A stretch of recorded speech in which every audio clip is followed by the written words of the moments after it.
Deniz Müzik.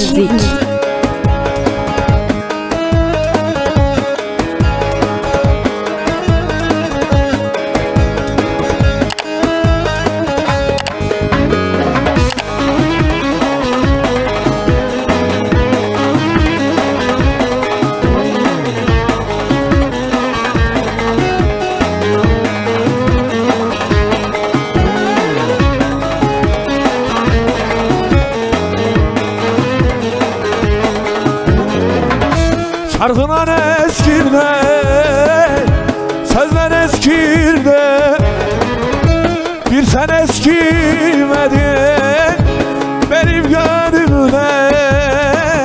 Ne aşk ne sevdalar kaldı geride, bir sen eskimedin, bir sen Keriman, bir sen eskimedin, bir sen Keriman.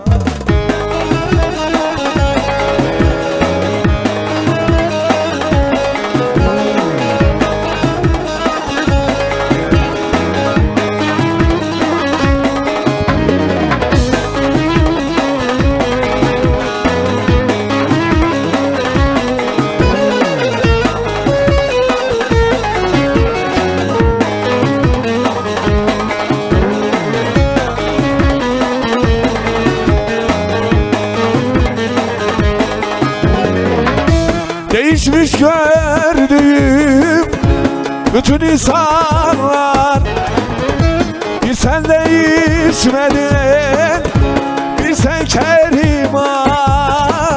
Gelsen aramam seneler yıllar, bir sen değişmedin, bir sen Keriman. Bir sen değişmedin, sen Keriman.